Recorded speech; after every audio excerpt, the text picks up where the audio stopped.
Happy Sunday, everybody. Welcome on in. It is Fighters Fury here on 790 The Ticket. Hot damn, what an awesome night that was. UFC 245. What a main event. Absolutely fantastic. 3 title fights last night. Stacked card. A lot of prospects looking good as well. It was a great Saturday night, everybody. A great way to round out the UFC year, basically, when you have the final pay-per-view that was. And I think that matchup turned out everybody was hoping it would be. It was closely contested, heated, a little bit dirty. It was beautiful, man. It was a beautiful fight between Kamaru Usman and Colby Covington. And Kamaru comes out on top. I whiffed on that one. I thought that it would, if you were going to talk about down the stretch, who was going to come through in a match of volume and a match of will. I thought that Colby just had the slightest edge, and I was dead wrong, because when it came down to it and it looked like Colby might have been pulling this thing out in the 5th round, Kamaru comes with an absolute bomb to drop. Colby Covington hurts him with an already broken jaw that he had in that bout and ends up finishing the fight.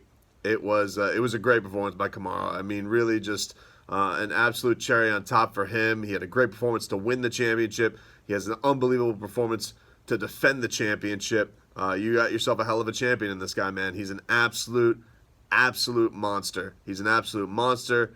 He's a good dude, and you just see that he is just getting better with every time he gets out there. To think where he was just a couple of years ago, not only just with his standing in the UFC, where nobody would seemingly want to fight him, but was in a spot where, the boss is calling him out and Dana White doesn't love his style.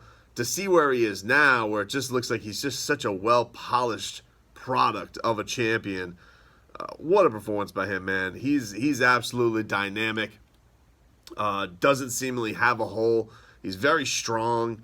You could definitely tell if you're going out there, you're breaking dudes' jaws and you're stopping them with body shots, and you're reading the distance with these front kicks. I mean, he's turned himself into just a well-rounded fighter. And it was a great fight, man. It was a great fight between those two. What looked like the 2 best welterweights on the planet. It really did. I know that was said at one point in the broadcast, and I totally agree. Like, we saw how closely contested it was between both of them. Really tough rounds to score. This is the one thing I would say. A lot of people had issue at the end of the fight with a judge having it 3-1 Colby Covington.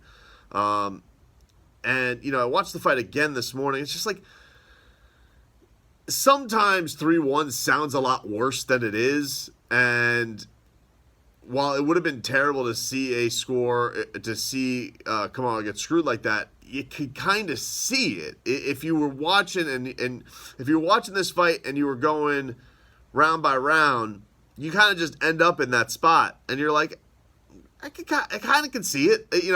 It's not where I had it.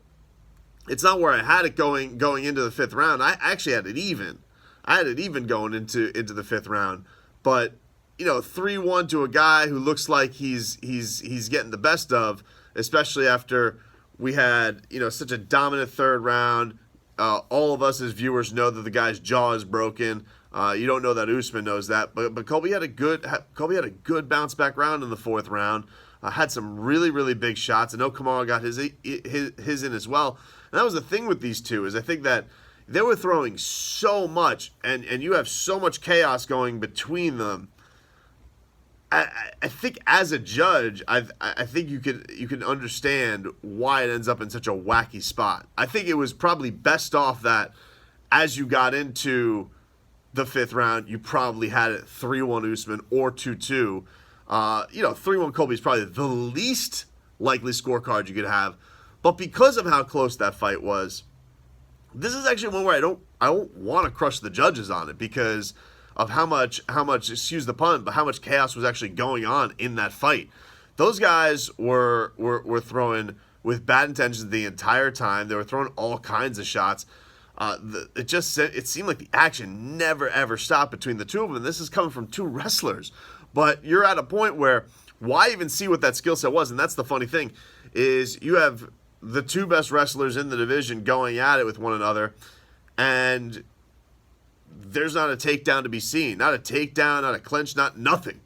It's all just in the middle of the octagon and throwing fists, elbows, kicks, and that's that. And that's that. So it was it was a great performance by Kamaru to come through though, man. Like it's not out of the realm that he needed that finish. The way that he got just to receive all that, because Colby was coming on like wildfire in that fifth round, and to get the finish the way he did with what that rivalry was. These guys don't like each other, man. They don't like each other. It's been a long time coming, not even just with the lead up of this fight, but with everything. And for him to finish it the way he did with that big shot to drop Colby not just once but twice, and then finish on top with Mark Goddard having to stop it.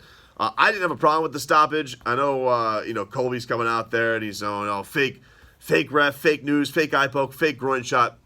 The groin shot, he was right. That wasn't a groin shot, but the pokes were pokes. I mean, there's no doubt about that. I thought Mark Goddard did a good job officiating that fight. But those guys put on a hell of a show, a real great show for what was it puts it in an interesting spot right now, this welterweight division, on where things go next, because you have a fight that's good. I think the immediate thought is, all right, you should run that back. We should see that again. I do think that fight definitely warrants a rematch, seeing as how good the fight was. Could it be that good the next time?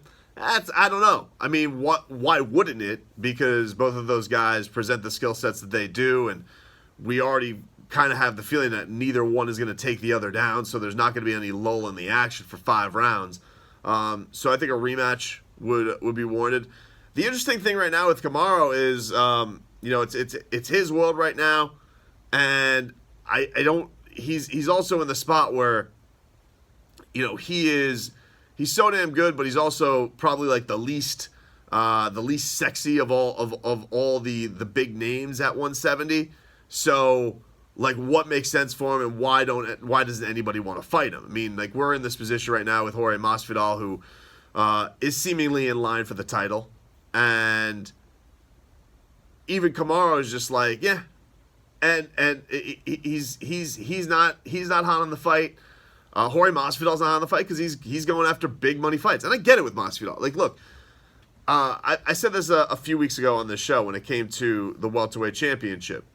I get why Jorge Masvidal wants to go and fight the Nick Diaz's of the world and the Conor McGregor's of the world. He's been fighting for nearly 2 decades, and he wants to make as much cash as possible. So if you have the opportunity to fight a Nick Diaz, make a lot more money, probably have a way better chance to win in an easier matchup against a guy who hasn't fought in 5 years, or you have to fight Kamaru Usman, who is an absolute monster, who's well-rounded, who's at the peak of his powers right now, and also it's probably not going to do as well business-wise. I mean, in the end, these guys are prize fighters, so I get it. But this comes from as a person who is a fan of the fighter. I don't necessarily always like when you're watching games. You don't necessarily always think about what are the prizes that these guys are going for. You just want to see good fights, and you want to see your guy have big accomplishments. I want all the fighters to be fruitful and have great careers, but I also want the fighters that I root for to reach the highest heights. I don't think about in free agency. I don't think about what Bam Adebayo is going to go and get himself a max contract after this. I want Bam Adebayo to win the championship for the Miami Heat. I hope Bam Adebayo gets a max contract, and I hope that he gets all the riches. But first and foremost, in my hope as a sports fan, is that they have accomplishments that make you feel good. I mean, that's kind of the selfishness and the of being a sports fan and fanatic. So while I understand on the business side of it why Masvidal wants to go and do a fight for more money, as a guy who wants to see Jorge Masvidal, our guy down here in South Florida, what I want to see him do is go win the championship. Go be the champion of the damn world. And I'm not saying that those things are exclusive. Like, he could go fight Nick Diaz and go fight Conor McGregor, and then I guess down the line one day could fight Kamaru Usman. But right now, you're looking at a spot where well, who are the contenders? And you know, Kamaru could go out there afterwards and he could throw out Leon Edwards all he wants. It's like, all right, yeah, we could do Leon Edwards, but you know, George's above him in the rankings, and you say, well, Leon's won 7 straight.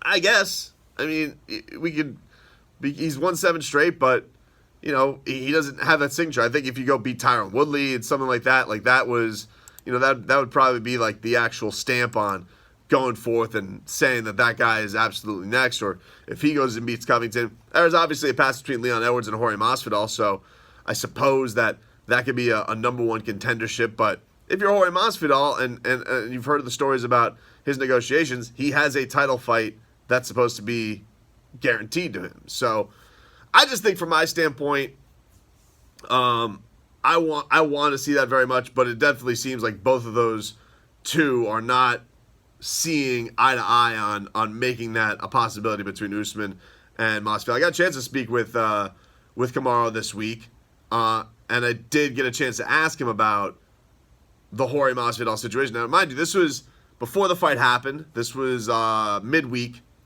and just getting his gauge on where he thinks Jorge stands in getting a title shot. Because look, not dulled it. He knows Kamaru trains down here. Jorge trains down here. It's that same kind of like they're very aware of where things are. So when I got the answer that I did from Usman, I was a little taken aback.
So that's spicy, man. And I got to be honest with you. I think if Usman was doing more of that, where he is going on this, you know, that he is the most unstoppable force, like this was an easy fight to sell for him as far as him versus Colby. They don't like each other. It's a personal grudge match.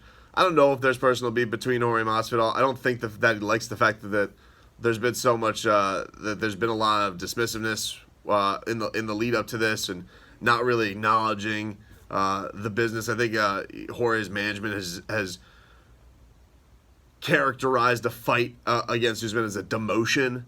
Like, if you're a champion, you don't want to hear that stuff. You don't want to hear, fighting me and fighting for my championship is a demotion.